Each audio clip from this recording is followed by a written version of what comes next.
Praise the lord. చేరి వచ్చిన మీకు అందరికీ ప్రభువైన యేసుక్రీస్తు నామములో శుభాలు తెలియచేయుచున్నాను. ఈ దినము కొరకు ఏర్పాటు చేయబడిన లేఖన భాగము యోహాను సువార్త 2వ అధ్యాయము 14వ వచనం. దేవాలయంలో ఎడ్లను గొర్రెలను పావురములను అమ్మువారును రూకలు మార్చువారును కూర్చుండుట చూచి ఆమేన్. దేవునికి స్తోత్రం. హల్లెలూయా. Good morning, have a nice day. ప్రభు మిమ్మల్ని దీవించును గాక. యెహోవా వలన ఆశీర్వదించబడిన వారు మీరు. యెహోవా వలన ఆశీర్వదించబడిన వారులారా, మీ పడకల మీద నుంచి లేవండి. మీరు వేరొక గదిలో ఉంటే అక్కడి నుంచి రండి, టీవీ ఉన్న దగ్గరికి రండి.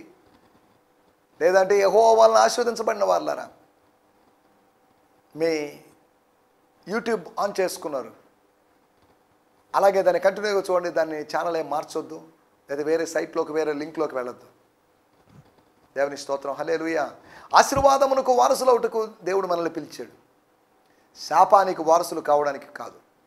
శపితమైన లోకంలో శాపాలు రావడం సులభం, కానీ శపితమైన లోకంలో ఆశీర్వాదాలు రావడమే కష్టం. ఈ శపితమైన లోకంలో శపించబడిన వారి మధ్యలో శాపాలు పలకబడుతూ శాపాలు ప్రతిధ్వనిస్తున్నట్టు లోకంలో ఆశీర్వాదాల శబ్దాలు శృంగధ్వనులు నెరగడానికి, దీవెనల యొక్క ధ్వనులు వినడానికి దేవుడు మనల్ని ఏర్పాటు చేసుకున్నాడు. దేవుని స్తోత్రం. సజీవులున్న దేశంలో, సజీవులు ఉన్నటువంటి ఈ ఆంధ్రప్రదేశ్లో, సజీవులు అంటే ఇండియాలో, సజీవులున్న ఈ భూమి మీద యెహోవా దయను, దేవుని దయను, the grace of Jesus Christ or grace of God మనం పొందుకుంటాం, పొందుకుంటూ ఉన్నాం. దేవుని స్తోత్రం. హల్లెలూయా. గత ఎపిసోడ్లో మనం 4 రకాల విశ్వాసాల గురించి ఆలోచించాం. మరియ విశ్వాసాన్ని గురించి ఆలోచించాం, శిష్యుల యొక్క విశ్వాసాన్ని గురించి ఆలోచించాం, పస్కా పండగ ఆచరించడానికి వచ్చినటువంటి ప్రజల విశ్వాసం, రూపాంతరం చెందిన మారినటువంటి వారి విశ్వాసాన్ని గురించి మనం గత ఎపిసోడ్లో మాట్లాడుకున్నాం. మరియ విశ్వాసము యేసు చేయబోయే కార్యముల యందు, శిష్యుల యొక్క విశ్వాసము ఆయన యందు, లేకపోతే ఆయన మహిమలోను, ఆయన వ్యక్తిత్వంలోను, ఆయన మాటలోను, ఆయన పలికిన మాటలోను. కాకపోతే ఆలస్యంగా విశ్వసించారులేండి, అది వేరే విషయం. విశ్వసిస్తూనే ఉన్నారు. ఆయన తిరిగి లేచిన తర్వాత, యోహాను సువార్త 2వ అధ్యాయం 22వ వచనంలో, ఆయన మృతుల్లో నుంచి లేచిన తర్వాత ఆయన ఈ మాట చెప్పానని ఆయన శిష్యులు జ్ఞాపకం చేసుకొని, ఆలస్యంగా జ్ఞాపకం వచ్చింది. 2 సంవత్సరాల తర్వాత ఒక ఆయనకి జ్ఞాపకం వచ్చింది, ఒక బట్లర్కి, ఒక పానదాయకుల అధిపతికి. వీళ్ళకి 3 సంవత్సరాల తర్వాత జ్ఞాపకం వచ్చింది. అనగా ఆలస్యంగా వెలుగుతున్నటువంటి ట్యూబ్లైట్లు, బొర్రలు ఇవి వెంటనే జ్ఞాపకానికి రావు. అన్ని జరిగి అరే పలాని వ్యక్తి ఉన్నాడే, పలాని స్థలానికి వెళ్ళుంటే బాగుండేదే అనే ఆలోచనలు అప్పుడు వస్తాయి. తర్వాత ప్రజల యొక్క విశ్వాసం, ఆయన నామమందు విశ్వాసం ఉంచారు. వారికి తెలుసు, దైవనామము తెలుసు, యెహోవా అనే నామము తెలుసు, యెహోవా షమ్మా అని తెలుసు, యెహోవా నిస్సి అని తెలుసు, యెహోవా ఈరే అని తెలుసు, యెహోవా షాలోమ్ అని తెలుసు. ఇలా వేరు నామాలు ఎరిగిన వారు ఆయన నామమందు విశ్వాసం ఉంచిరి. దేవుని స్తోత్రం. హల్లెలూయా. కాబట్టి గత ఎపిసోడ్లో మనం ఇదే మాట్లాడుకున్నాం. 4 రకాల విశ్వాసాల గురించి మాట్లాడుకున్నాం. 4ట్లో ఏదో ఒకటి ఉండాలని కాదు, మల్టిపుల్ చాయిస్లో ఏదో దాన్ని ఎన్నుకోమని కాదు. మనం విశ్వసిస్తున్నప్పుడు వీటన్నిటిని విశ్వసించాల్సిన అవసరం ఉంది. సరే, దేవుని స్తోత్రం. ఈ సమయంలో మన ధ్యానం నిమిత్తమై యోహాను సువార్త 2వ అధ్యాయము 14వ వచనం, gospel according to John 2nd chapter. దేవాలయంలో ఎడ్లను గొర్రెలను పావురములను అమ్మువారును రూకలు మార్చువారును కూర్చుండుట చూచి, as he went into the temple courtyard, అనగా దేవాలయంలోకి వచ్చాడు, దేవాలయ ఆవరణములోకి ప్రవేశించినప్పుడు హీ నోటీస్డ్, ఆయన గమనించాడు, సునిశ్చితంగా పరిశీలించినప్పుడు, కొంచెం జాగ్రత్తగా చూసినప్పుడు, అబ్జర్వ్ చేసినప్పుడు, he noticed it was filled with merchants selling oxen, lambs and doves of exorbitant prices, while others were overchanging as they exchange currency behind their counters. ఏంటిది? ఒక్క నిమిషం ఆయనకు అనుమానం వచ్చి ఉండొచ్చేమో, వచ్చిందని చెప్పడం లేదు. నేను ఎక్కడున్నాను? మందిరంలో ఉన్నానా? మార్కెట్లో ఉన్నానా? మనం సమాజంలో ఉన్నామా? సంఘములో ఉన్నామా? బయట ఉన్న పరిస్థితుల్లో లోపలుంటే లోపలికి రావడంలో ప్రయోజనం ఏంటి? బయట ఉన్న రాజకీయాలు లోపల ఉన్నప్పుడు లోపలికి ఎందుకు రావాలి? బయటే ఉండిపోయితే సరిపోయిందిగా. లోపల సరిగా లేదు కాబట్టి బయట వాళ్ళు అనేక మంది లోపలికి రావడం లేదు.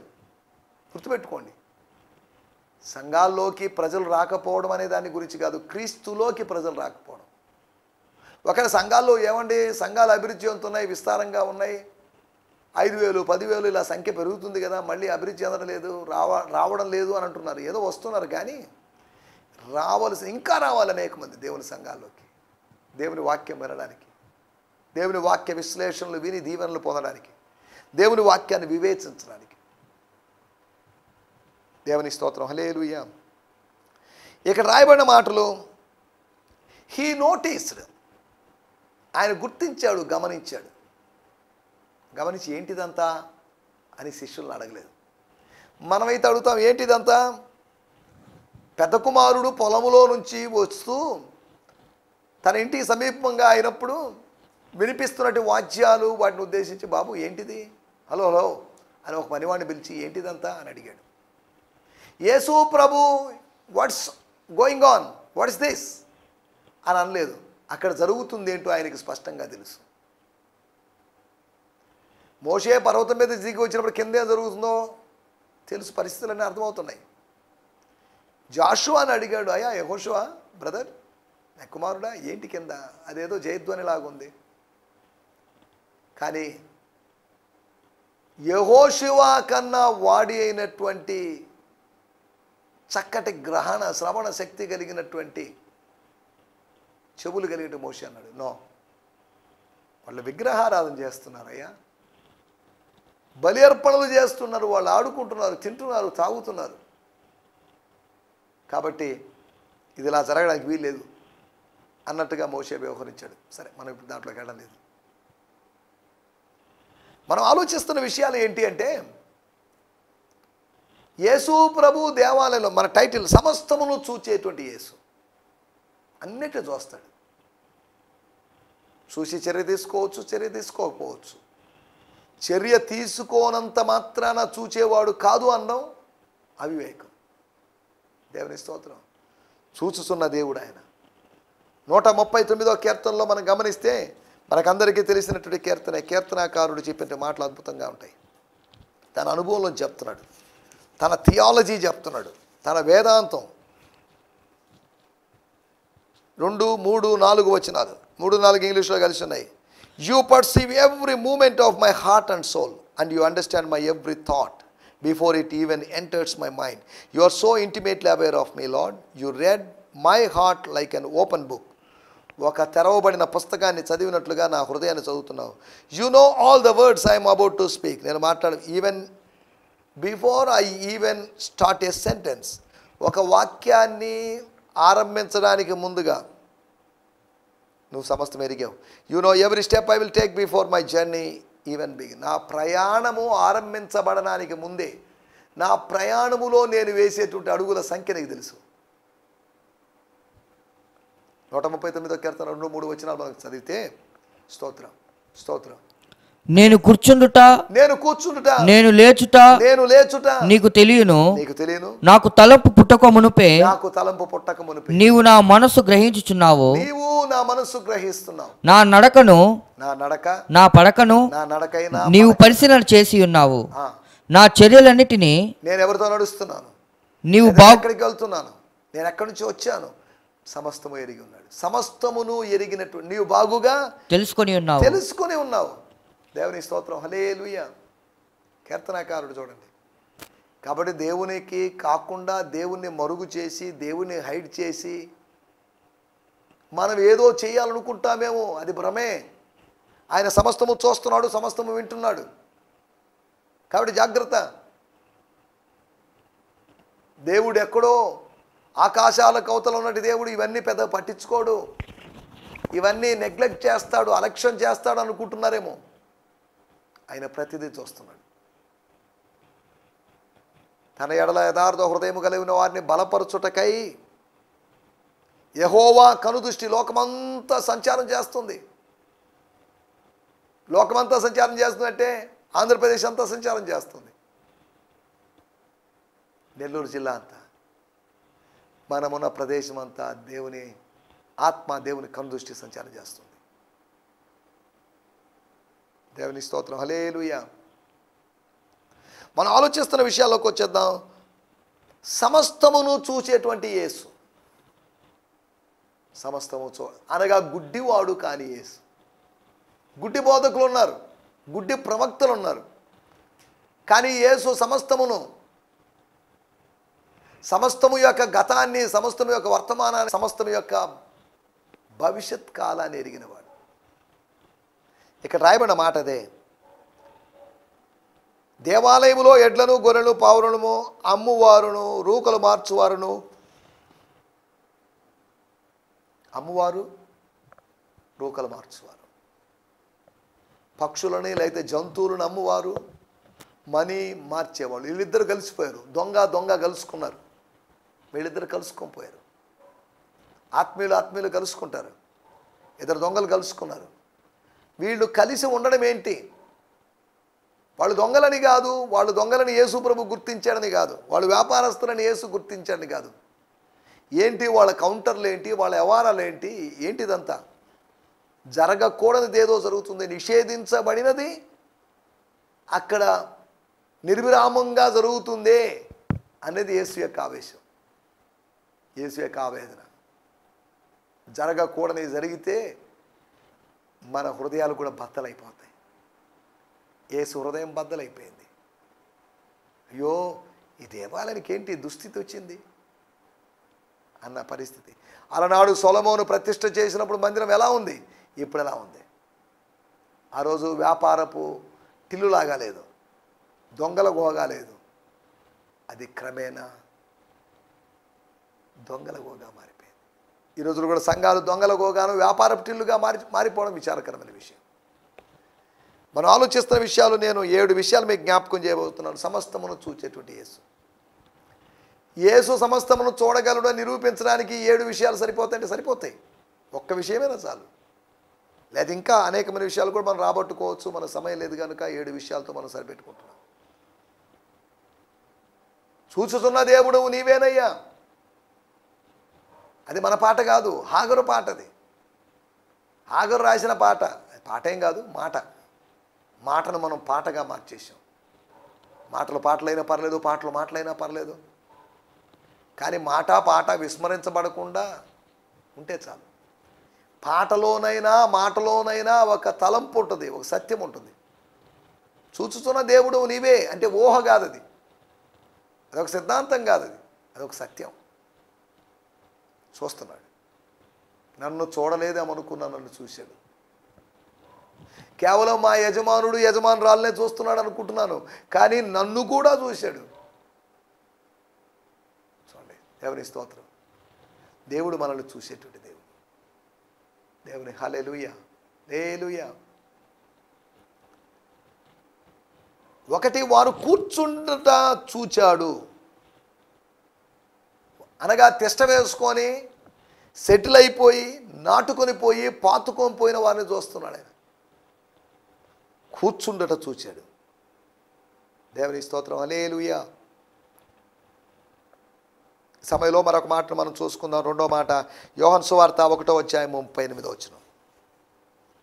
యోహాను సువార్త 1వ అధ్యాయం 38వ వచనం. యేసు వెనుకకు తిరిగి వారు తను వెంబడించుట చూచి మీరేమి వెదుకుచున్నారని వారిని అడుగగా, దేవుని స్తోత్రం, వాళ్ళు ఏదో వెతుకుతున్నారు. వెతుకుతున్న వారిని లేకపోతే వెంబడిస్తున్న వారిని చూశాడు ఆయన. ఒకటి, కూర్చున్న వారిని చూశాడు. రెండోది, వెంబడిస్తున్న వారిని, వెంబడించాలని ఆశపడుతున్న వాళ్ళని, ఫాలోయర్స్ను చూస్తున్నాడు, ఫాలోయింగ్ను చూస్తున్నాడు. నువ్వు ఎవరిని ఫాలో అవుతున్నావు? నీ ఫాలోయింగ్ ఎలా ఉంది? అని చూస్తున్నాడు. నీ ఫాలో అప్ అని కాదు, ఫాలోయింగ్. దేవుని స్తోత్రం, హల్లెలూయా. మనం ఆలోచిస్తున్న విషయం, రెండో విషయం, ఆయన వెంబడించడం చూశాడు. మరొక మాటను మనం చదువుకుందాం. యోహాను సువార్త 5వ అధ్యాయము 6వ వచనం. స్తోత్రం, స్తోత్రం. యేసు వాడు పడి ఉండుట చూచి వాడప్పటికి బహుకాలము నుండి ఆ స్థితిలో ఉన్నాడని ఎరిగి. చాలే. When Jesus saw him lying there at the pool of Bethesda, he knew that the man had been crippled for a long time. Jesus said to him, "Do you truly long to be well?" దేవుని స్తోత్రం. వాడు పడి ఉండుట చూశాడు. ఒకటి కూర్చొని ఉండడం చూశాడు, రెండవది వచ్చేసి వెంబడించడం చూశాడు, మూడవది పడి ఉండడం చూశాడు. పడి ఉన్నాడు అంటే పడద్రోయబడి ఉన్నాడు, రోగము చేత పడద్రోయబడి ఉన్నాడు, ఏదో బలహీనత చేత పడద్రోయబడి ఉన్నాడు, ఏదో శారీరక బలహీనత చేత పడద్రోయబడి ఉన్నాడు, వైద్య శాస్త్రానికి అతీతమైనటువంటి రోగము చేత పడద్రోయబడి ఉన్నాడు. దేవుని స్తోత్రం. మనం పడిపోయామని కాదు, పడద్రోస్తున్నాడేమో సాతానుడు. పడిపోవడం సహజమే. పడిపోయినప్పుడు ప్రభు చేయనిస్తాడు, లేవనెత్తాడు. కానీ పడద్రోయబడ్డామే. ఇదిగో పాపము చేయువారు అక్కడ పడి ఉన్నారు. 36వ కీర్తన 12వ వచనంలో రాయబడింది, చూడాల్సిన అవసరం లేదు. వాడు పడి ఉండట చూచి. దేవుని స్తోత్రం. నువ్వు నేను పడిపోయిన స్థితిని ఆయన చూస్తున్నాడు. ఎక్కడి నుంచి పడ్డావు? ప్రార్థన లేక పడిపోయావా? వాక్య ధ్యానము లేక పడిపోయావా? ఉపవాసం లేక పడిపోయావా? ఏమి లేకుండా పడిపోయావు. నీ పతనాన్ని, నీ పడిపోవడాన్ని ఆయన చూస్తున్నాడు. కూర్చున్నది చూసినవాడు, వెంబడించడాన్ని చూసినవాడు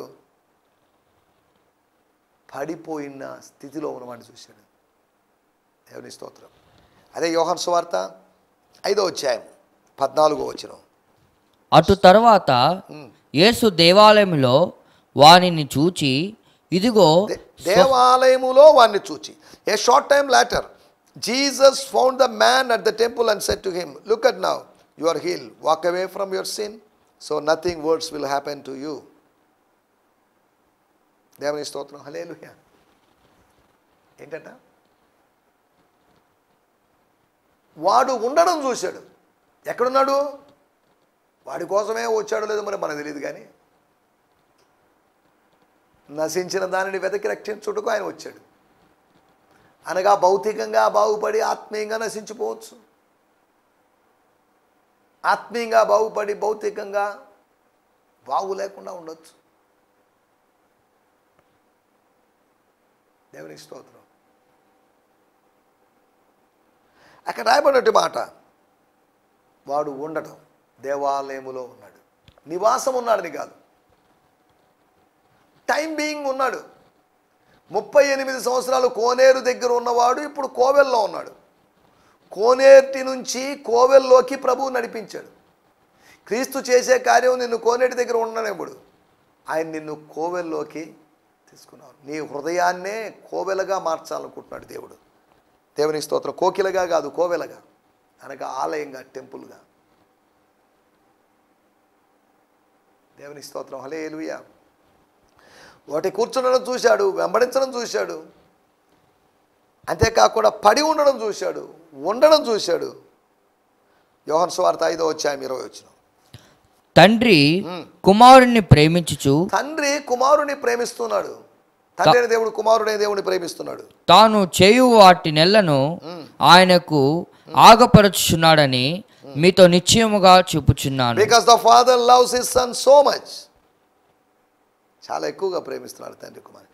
He always reveals to him everything that he is about to do. తాను చేయబోయిన ప్రతి దాన్ని ఆయన బయలుపరుస్తాడట, ప్రతి దాన్ని. స్తోత్రం. ఎందుకు చెప్తానంటే ఇవన్నీ తండ్రి చేయడాన్ని కుమారుడు చేస్తున్నాడు అని చెప్పడం కోసమే. 20వ వచనంలో రాయబడిన మాట నేను చదువుతున్నాను. Because the Father loves his Son so much, he always revealed to him everything that he is about to do, and you will all be amazed when he shows him even greater works than what you have seen so far. అనగా తండ్రి చేస్తూ ఉన్నాడు, తండ్రి అయిన దేవుడు చేస్తున్నాడు, కుమారుడైన దేవుడు చూస్తున్నాడు. చేతులు కట్టుకొని ఇక చాలే నేను చేయదలుచుకోలేదని కాదు, అనగా చేయుచుండడాన్ని చూశాడు. తండ్రి చేసినా ఎవరు చేసినా, మంచి చేసినా చెడు చేసినా, ఒప్పు చేసినా తప్పు చేసినా నేను చూస్తున్నాడు. ఆయన తండ్రి అయిన దేవుడు చేయడాన్ని చూసినవాడు, మట్టితో మానవుణ్ణి తయారు చేయడాన్ని చూసినటువంటి దేవుడు యేసు. దేవుని స్తోత్రం. మనం ఆలోచిస్తున్నట్టు విషయం, ఐదో విషయం, ఆయన చేయుచుండడాన్ని చూశాడు. చూచుచున్న దేవుడు నీవే, ఓకే. ఏం చూస్తున్నాడు? కూర్చోవడం చూశాడు, వెంబడించడం చూశాడు, పడి ఉండడం చూశాడు, ఉండడం చూశాడు, చేయుచుండడం చూశాడు. యోహాను సువార్త 6వ అధ్యాయం 5వ వచనం, లేకపోతే 5వ పాయింట్. కాబట్టి యేసు కనులెత్తి బహుజనులు తన యొద్దకు వచ్చుట చూచి ఎవరు వస్తున్నారు? బహుజన సమూహం వచ్చి. As Jesus sat down, he looked out and saw the massive crowd of people scrambling up the hill, for they wanted to be near him. So he turned to Philip and said, స్తోత్రం, హల్లెలూయా. వచ్చుట చూశాడు.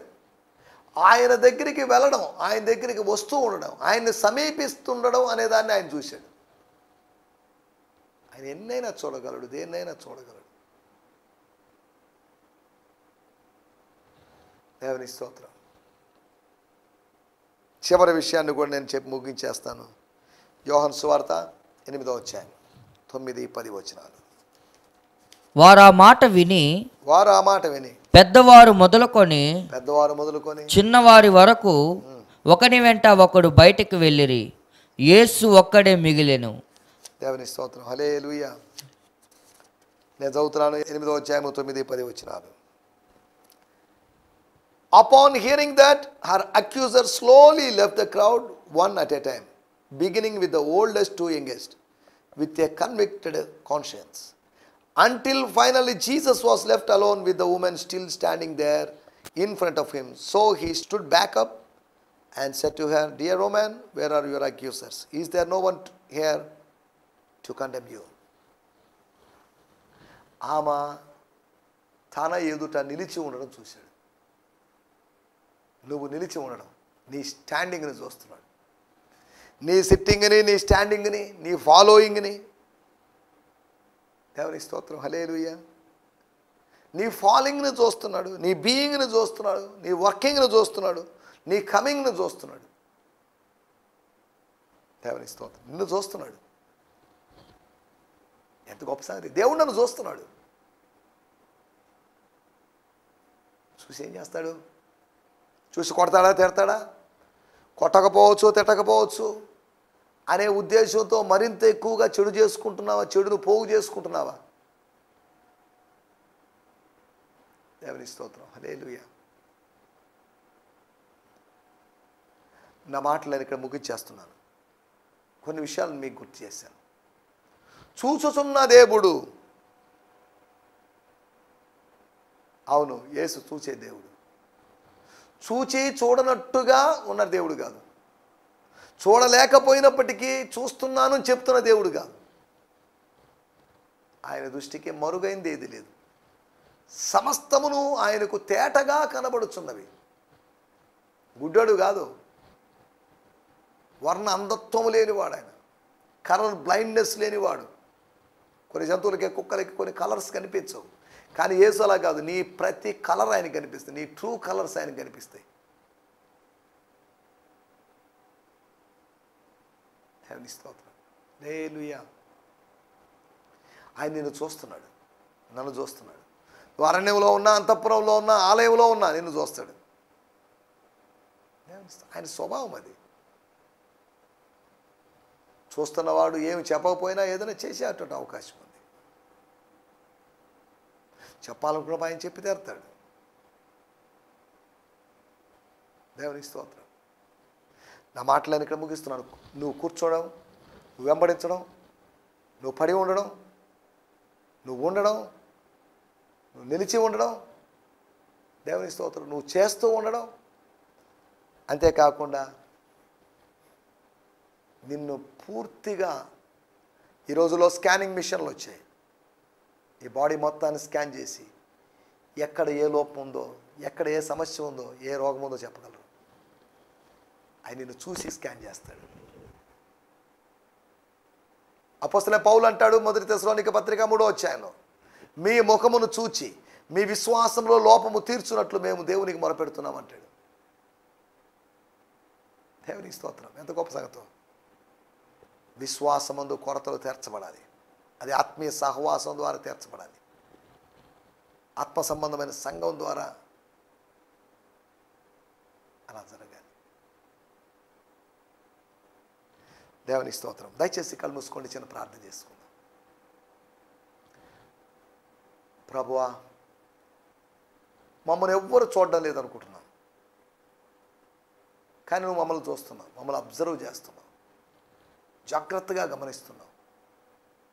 అందరూ బట్టి మీకు వందనం చేయిస్తున్నా. ప్రభువా, మీకు వందనాలు.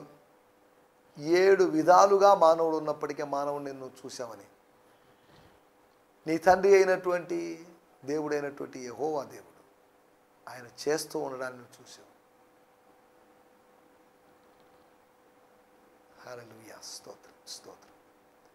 ప్రభువా, మేము కూర్చోవడం, నిలిచి ఉండడం, ఉండడం, పడి ఉండడం, మా నడక పడక, మా మాట నాలుగు రాకముందే నువ్వు ఎరిగిన దేవుడు కనుక ఈ సమయంలో మిమ్మల్ని స్తుతిస్తున్నాం. సర్వాంతర్యామి అయిన దేవా, సర్వజ్ఞాని అయిన దేవా, సర్వవ్యాపకుడైన దేవా, నిన్ను స్తుతిస్తున్నాం.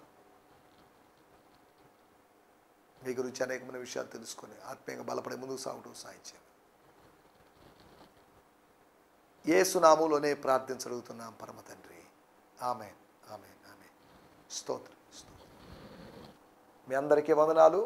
ప్రభు మిమ్మల్ని దీవించును గాక. ప్రభు చిత్తమైతే రేపు ఉదయకాలపు ఎపిసోడ్లో సమయం గమనించండి, ఉదయం 8 నుంచి 8:30 దాకా ఇదే సమయంలో కలుసుకుందాం. దేవుని స్తోత్రం. హల్లెలూయా. ఈ సందేశము మీకు ఆశీర్వాదకరంగా ఉందని నమ్ముచున్నాము. ప్రార్థన అవసరతల కొరకు మమ్మల్ని సంప్రదించవలసిన మా చిరునామా గిద్యోన్ మిషన్ చర్చ్, 6వ వీధి, శాంతినగర్, నెల్లూరు 4, ఆంధ్రప్రదేశ్. పిన్ 524004. మా ఫోన్ నంబర్లు 7036443613 మరి ఒక నంబర్ 9392293010. మా ఈమెయిల్ ఐడి gfihmi2015@gmail.com. దేవుడు మిమ్మును ఆశీర్వదించునుగాక. ఆమేన్.